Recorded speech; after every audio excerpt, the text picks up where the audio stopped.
Europa, hoje com Ana Rita Barros, formadora do Centro de Informação Europeia Jacques Delors. Boa tarde. Boa tarde. Vamos começar por falar de uma cimeira informal que decorreu recentemente, onde se analisou a competitividade europeia. O que é que podemos tirar desta reunião? O que é que foi decidido?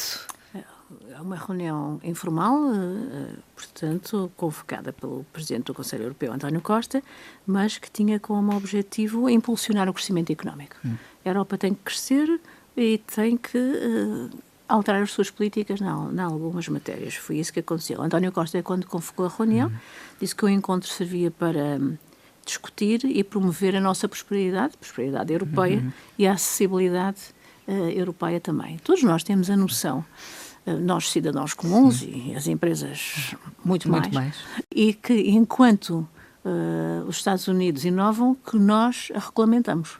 E as coisas depois não funcionam. E nós precisamos de empresas a funcionar, é isso que diz os relatórios que foram pedidos pela Comissão Europeia, o relatório Draghi e o relatório Letta, mas que, enfim, que não têm tido grande expressão concreta. E é isso que se pretende, é concretizar medidas para promover o crescimento económico. E estes relatórios já têm algum tempo. Já tem um ano e tal, alguns, e Mário Draghi também, recentemente, no final do ano passado, disse que as coisas têm que avançar e que é preciso investir para obter resultados. Chegou-se a conclusões? Estão previstas ações nesse sentido? Estão previstas várias propostas. Portanto, a decisão deste Conselho Informal é que no próximo mês de março, quando houver um Conselho Europeu, que já está agendado, a Comissão Europeia apresenta um plano de ação concreto, onde devem constar não só a redução da burocracia, como também a libertação de fundos, que se tem falado recentemente, fundos públicos e fundos privados. Também há países que se opõem, enfim, mas as medidas têm que ser tomadas.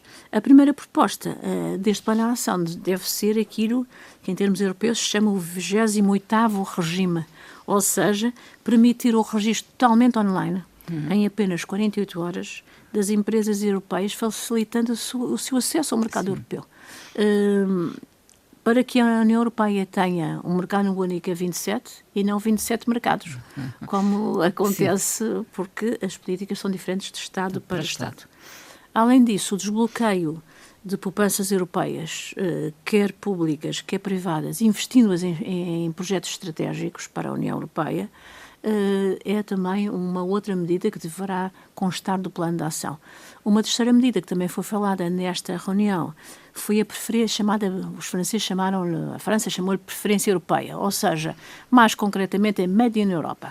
Preferir aquilo que nós produzimos, comprando europeu, aquilo que já se faz a nível nacional, mas comprando europeu, e preferindo também em determinados sectores de atividades estratégicos essa opção, para aquilo que é feito na Europa, quando é possível, claro, que isso seja aplicado. Enfim, grandes mudanças que se esperam, com uma unanimidade que não será fácil. Sim.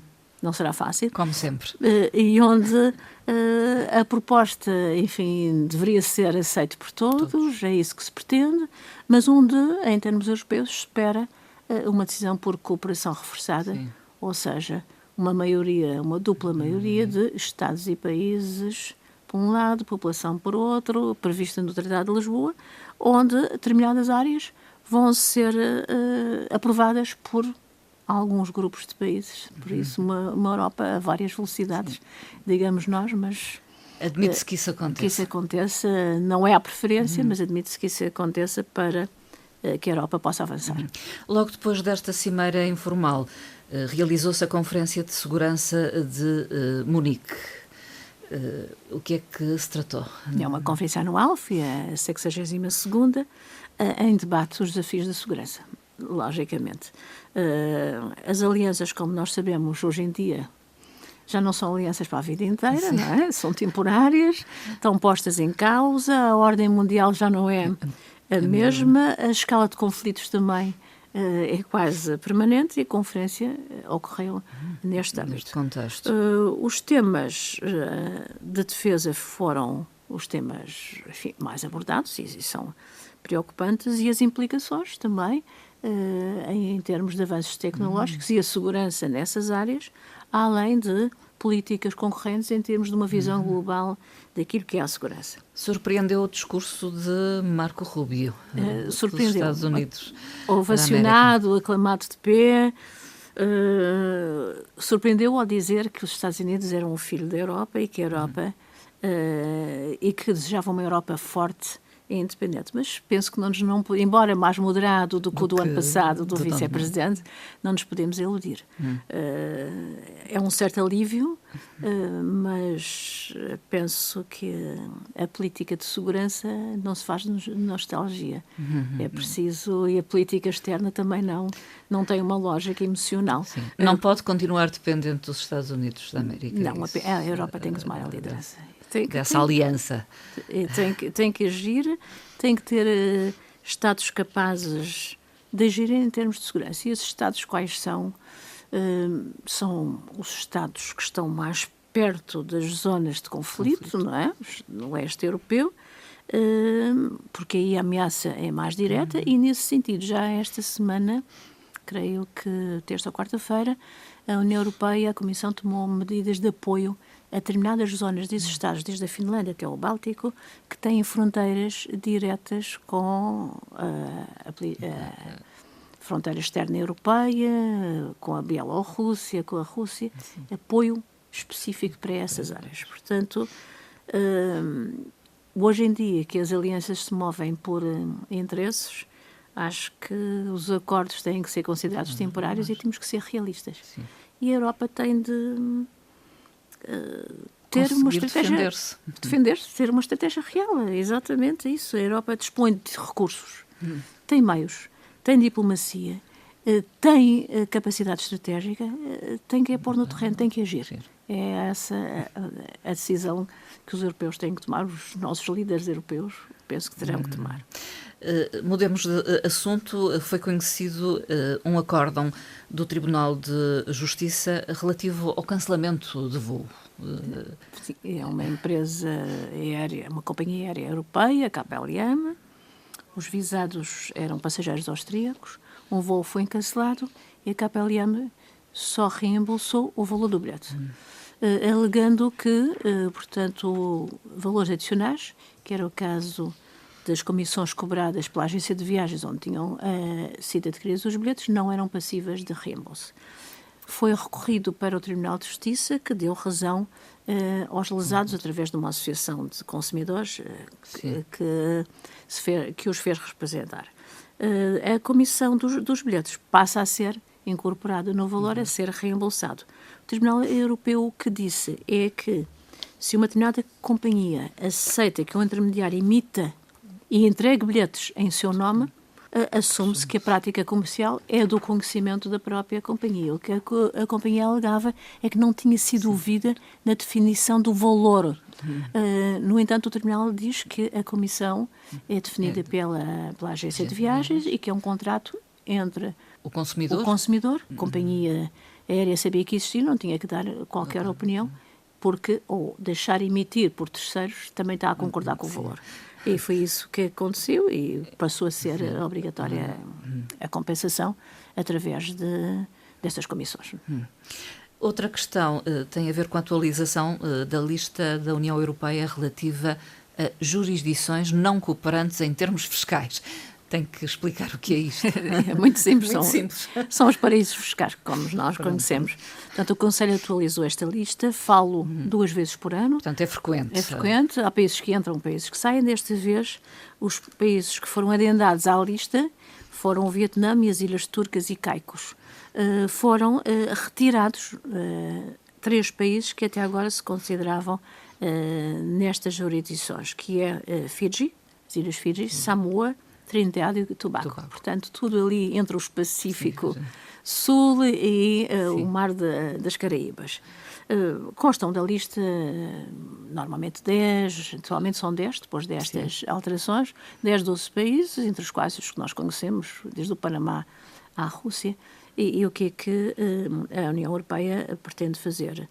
Promover uma fiscalidade mais justa a nível mundial, portanto, cuja prática não é aplicada nestes países. Existe um grupo formado por membros de alto nível dos Estados-membros, e da Comissão Europeia, que propõem ao Conselho 2 vezes por ano estas alterações. Portanto, que implicações tem? Implicações a nível bancário, sim, e também uma informação ao consumidor, exatamente para não aplicar nestes países, porque o risco, como nós sabemos, é maior.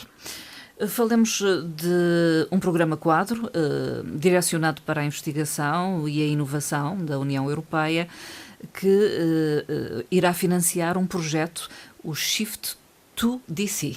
To DC, exatamente. Portanto, insere-se no programa quadro Horizonte Europa, que é um programa de investigação que faz a ligação entre as tecnologias, as academias, as indústrias, a sua aplicação na economia real, e o projeto que diz respeito à energia, portanto, corrente direta, teve o seu financiamento aprovado, 11 milhões de euros.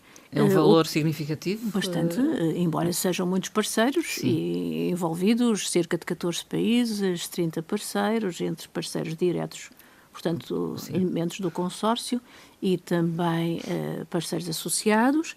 E o que é que pretende? Pretende provar a viabilidade de um tipo de energia, que é uma corrente contínua. O que é que isto é? O fornecimento de corrente elétrica direta entre o consumidor e a sua fonte de produção. Defende o projeto que este tipo de fornecimento de energia é muito mais barato do que o tradicionalmente utilizado. Portanto, a relação custo-benefício aqui é vantajosa. O objetivo é aplicar esta corrente contínua em centros de dados, em edifícios, portanto, um vasto leque em indústria, em portos.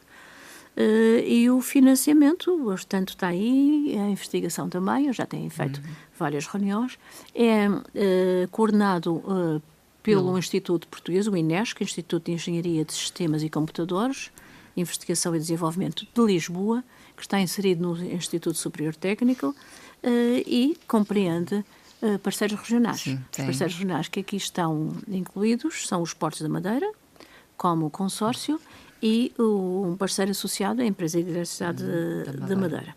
Pretende o consórcio estabelecer um roteiro para a aplicação desta corrente contínua nestas áreas que estão sobre a investigação. Ficamos ainda com alguns dados do Eurostat sobre a população da União Europeia, dos Estados da União Europeia. Foi divulgado recentemente, são dados de 2025, a população europeia era de 450,6 milhões de pessoas.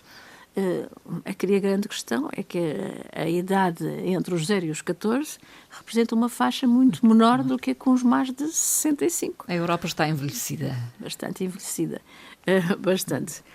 A população em idade ativa são 63,5% do total. A faixa com a faixa etária mais elevada é de mais de 22% em termos médios. Também em 1 de janeiro, a idade mediana, ou seja, a idade entre 0 e metade da população, era de 44,9 anos e os restantes 50% tinham acima dessa idade. No todo, esta mediana, portanto, estes 50% variam entre 39 anos na Irlanda e 49 em Itália. Portanto, a Itália mais envelhecida. Em termos médios, idade média aumentou, o que é bom, nós achamos muito interessante, 2,1 anos entre 2015 e 2025. Também a esperança de vida relativamente aos europeus é mais elevada do que aqueles que nascem fora do espaço da europeu. Europa. O envelhecimento é preocupante, com as medidas e as políticas públicas que têm que ser aí tomadas, e Portugal é um dos que se encontram na faixa dos mais envelhecidos. Entre 2015 e 2025, a mediana em Portugal aumentou 3,7 anos, o que é muito. São dados que nos devem preocupar.